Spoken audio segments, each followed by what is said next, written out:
Good morning बच्चों। आज हम निकालते हैं हिंदी की बुक हिंदी फर्स्ट। ठीक है, हिंदी फर्स्ट आप सभी निकाल लो। हिंदी फर्स्ट में देखो हमने टोटल कितने चैप्टर कर लिए। हमने 14 नंबर जो चैप्टर है वो अमृतवाणी ये पहले ही कर लिया था, और उसके बाद में हमने 13 नंबर चैप्टर करा था रिसेंटली, चतुर्गीदड़।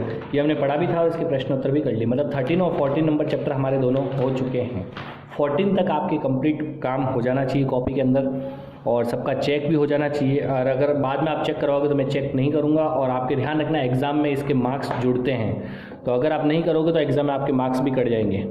ठीक है, आज हम करने वाले हैं चैप्टर नंबर 15 जगदीश चंद्र बसु। ठीक है, ये सभी आप चैप्टर निकाल लो और अच्छे से इसको रीडिंग करना है और इसको समझना है। तो आज हम पढ़ते हैं इसको। संध्या का समय था, यानी कि संध्या मतलब शाम का टाइम था। एक बालक अपने बगीचे में गेंद से खेल रहा था। ठीक है, गेंद मतलब बॉल से खेल रहा था। गेंद उछल कर लताओं में अटक गई। लताओं मतलब क्या होता है? पेड़ की जो टहनियाँ होती है, जो पौधे होते हैं उनकी जो टहनियाँ होती है, उसमें जाके अटक गई। ठीक है, बालक एक लकड़ी से उसे गिराने लगा। तभी उसकी माँ ने कहा, बेटा पौधे सो गए हैं, इन्हें मत जगाओ, गेंद सवेरे निकाल लेना। माँ क्या बोलती है? पौधे जो है अभी सो गए हैं तो इन्हें मत जगाओ, गेंद सवेरे निकाल लेना, मतलब सुबह निकाल लेना। माँ की बात सुनकर बालक सोचने लगा कि अक्सर पौधे हमारी तरह सोते जागते हैं, तो उनमें भी हमारी तरह प्राण होते होंगे। माँ की बात सुनकर बालक क्या सोचने लगता है कि अगर पौधे भी हमारी तरह सोते जागते हैं तो उनमें भी हमारी तरह क्या होते हैं? प्राण होते होंगे। पौधों को पानी देते समय वह सोचता, क्या पौधे पानी और भोजन पाकर प्रसन्न होते हैं? क्या आकाश में उमड़ते बादलों को देखकर उनका मन भी आनंद से नाच उठता है? फूलों को तोड़ लेने या आंधी में डालियों के टूटने पर पेड़ पौधों को भी दुख होता होगा। क्या उनको भी दुख दर्द होता है? क्या वो भी उनके भी प्राण होते हैं? क्या वो भी सोते जागते हैं? क्या वो भी खाना खाते हैं? ये सारी चीज़ें उस बालक के मन में उमड़ने लगी। यही बालक जब बड़ा हुआ तब उसने पेड़ पौधों के बारे में कई विचित्र बातों का पता लगाया। बहुत सारी विचित्र अनोखी बातों का पता लगाया। उसने खोज की कि पेड़ पौधों के जीवन में बहुत सी बातें हमारी तरह होती है। उसने पता लगाया कि पेड़ पौधों में भी हमारे जीवन की तरह बहुत सी बातें होती है। इस नई खोज से संसार आश्चर्यचकित रह गया। सब चौंक गए इस खोज से। इस बालक का नाम था जगदीश चंद्र बसु। ठीक है, बालक का नाम जगदीश चंद्र बसु था। अब इनके बारे में दे रखा है कि ये कौन थे जगदीश चंद्र बसु, तो इनके बारे में भी हम पढ़ते हैं।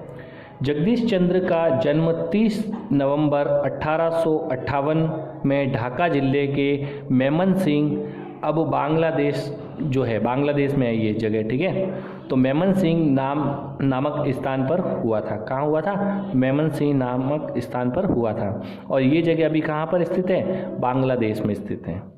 बालक जगदीश पहले अपने गांव की पाठशाला में पढ़ने गया। पाठशाला में किसानों के बेटे उसके साथी थे। किसान के जो बेटे थे उनके साथी थे, मित्र थे। किसान के बालक खेतीबाड़ी और पौधों के बारे में बात करते रहते थे। किसान के बेटे थे तो उनको भी खेतीबाड़ी का नॉलेज था, पेड़ पौधों का नॉलेज था, तो वो बातें करते रहते थे। इससे बचपन में ही जगदीश चंद्र की रुचि पेड़ पौधों में हो गई थी। तो इससे बचपन से ही उनकी रुचि हो गई थी पेड़ पौधों में। 13 वर्ष की उम्र में जगदीश चंद्र बसु को कोलकाता के सेंट जेवियर कॉलेज में पढ़ने के लिए भेजा गया। जब 13 साल के थे तो जगदीश चंद्र बसु कहाँ गए? कोलकाता के सेंट जेवियर कॉलेज में पढ़ने के लिए उनको भेजा गया। वहाँ की पढ़ाई समाप्त कर वे इंग्लैंड चले गए। ठीक है, कोलकाता गए, सेंट जेवियर कॉलेज में वहाँ पे उनको भेजा, और वहाँ की पढ़ाई समाप्त करके वे कहाँ चले गए? इंग्लैंड चले गए, जहाँ उन्होंने विज्ञान की उच्च शिक्षा प्राप्त की। विज्ञान की आगे की पढ़ाई करी, उच्च शिक्षा। वहाँ से पढ़ाई समाप्त करके वो वापस अपने देश लौट आए। यहाँ आते ही वे कोलकाता के प्रेसिडेंसी कॉलेज में भौतिक विज्ञान के प्रोफेसर नियुक्त हो गए। वहाँ पे वो कॉलेज में प्रोफेसर बन गए। किसके? भौतिक विज्ञान के। उस समय हमारे देश में अंग्रेजों का राज्य था। राज कौन करते थे? अंग्रेज राज्य करते थे। ठीक है, जगदीश चंद्र को अंग्रेज अध्यापकों की अपेक्षा बहुत कम वेतन दिया गया। अंग्रेज जो अध्यापक थे, वहाँ जो टीचर थे, उनको ज़्यादा वेतन मिलता था और जगदीश चंद्र बसु को कम वेतन मिलता था। इससे बसु के स्वाभिमान को बहुत ठेस पहुँची। उनको बहुत बुरा लगता था, स्वाभिमान को उनकी ठेस पहुँची। उन्होंने कहा कि या तो मुझे पूरा वेतन दिया जाए या मैं बिना वेतन के ही काम करूँगा। उन्होंने क्या कहा, या तो मुझे पूरा वेतन दो या फिर मैं बिना वेतन के ही पढ़ाऊँगा, काम करूँगा। 3 वर्ष तक वे बिना वेतन के कार्य करते रहे, कोई पैसा नहीं लिया उन्होंने। अंत में कॉलेज के अधिकारियों को ही झुकना पड़ा। अंत में कॉलेज के अधिकारी ही झुक गए। उन्हें अंग्रेज अध्यापकों का जितना वेतन मिलने लगा, जितना अंग्रेजों को मिलता था उतना ही वेतन फिर उनको भी मिलने लगा। जगदीश चंद्र की सबसे अद्भुत खोज पेड़ पौधों के विषय में है। सबसे अद्भुत खोज कौन सी है? पेड़ पौधों के विषय में। उन्होंने पता लगाया कि पेड़ पौधों में प्राण होते हैं, वे भी सुख दुख का अनुभव करते हैं, परंतु लोगों ने उनकी बात पर विश्वास नहीं किया। उन्होंने क्या पता लगाया कि पेड़ पौधों को भी सुख दुख अनुभव करते हैं, उनमें भी प्राण होते हैं, ये सब उन्होंने पता लगाया, लेकिन लोगों को उन पर विश्वास नहीं हुआ। डॉक्टर बसु ने इस बात को सिद्ध करने का निश्चय कर लिया कि मैं सिद्ध करके रहूँगा।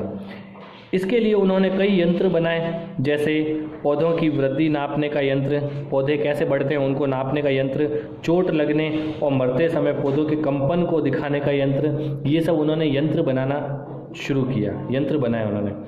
डॉक्टर बसु ने पौधों के कष्ट और उनकी मृत्यु के दृश्य पर्दे पर दिखाए। उन्होंने जीवित पौधों के विद्युत की एक हल्की सी लहर दौड़ाई। पर्दे पर पौधों का कांपना और तड़फना साफ साफ दिखाई देने लगा। इससे उनको पता चला कि पौधों की भी जो मृत्यु होती है उनको भी दर्द होता है, उनकी भी तड़फ होती है। धीरे धीरे पौधा निर्जीव हो गया, यानी कि बिल्कुल धीरे धीरे मर गया। यह देखकर लोग आश्चर्यचकित हो गए, लोग चौंक गए। वनस्पति जगत की इन खोजों के कारण डॉक्टर बसु विश्व भर में प्रसिद्ध हो गए, फेमस हो गए, है ना। वनस्पति जगत की मतलब इस तरह पेड़ पौधों के जो खोज करी उन्होंने। वे पहले भारतीय वैज्ञानिक थे जिनका नाम भारत के ही नहीं विश्व भर में फैल गया। भारत में ही नहीं, सब जगह फैल गया था उनका नाम। लंदन विश्वविद्यालय में उन्हें डॉक्टर ऑफ साइंस की उपाधि से सम्मानित किया गया।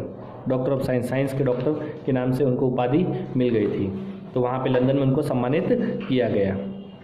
पेरिस में डॉक्टर बसु का भाषण सुनने वालों में स्वामी विवेकानंद भी थे। वे भी वहाँ पे उनके भाषण सुनने के लिए आए थे। जब हॉल तालियों की गड़गड़ाहट से गूंज उठा तो उन्होंने डॉक्टर बसु को गले से लगाकर और भारत का वीर पुत्र कहकर उनकी प्रशंसा की। किसने? स्वामी विवेकानंद ने। पेड़ पौधों के विषय में डॉक्टर बसु की इन खोजों से जर्मन वैज्ञानिक इतने प्रभावित हुए कि वे उन्हें एक पूरा विश्वविद्यालय सौंपने को तैयार हो गए, पूरा कॉलेज सौंपने को तैयार हो गए। परंतु डॉक्टर बसु ने उनसे कहा, मेरा कार्य क्षेत्र भारत ही रहेगा और मैं अपने देश के उसी विश्व महाविद्यालय में काम करता रहूँगा जिसमें मैंने उस समय काम करना शुरू किया था, जब मुझे कोई जानता ही नहीं था। यह था डॉक्टर बसु का देश प्रेम। तो इस तरीके से डॉक्टर बसु का ये देश प्रेम था। उन्होंने भारत के विश्वविद्यालय जहाँ से उन्होंने स्टार्टिंग करी थी वहीं पे उन्होंने काम करना शुरू किया था। मतलब कॉलेज वहाँ पे दूसरे देश में जहाँ पे उनको अपॉर्चुनिटी मिली थी कि पूरा कॉलेज मिलने को तैयार हो गया था, लेकिन फिर भी उन्होंने वहाँ पे मना कर दिया। तो ये आप चैप्टर अच्छे से पढ़ेंगे, समझेंगे और इसके बाद में हम करेंगे इसके प्रश्न उत्तर, ठीक है, नेक्स्ट टाइम में। तब तक आप घर पे ट्राई करना इसके प्रश्न उत्तर करने का और हम मिलते हैं कल। तब तक के लिए टेक केयर, बाय बाय।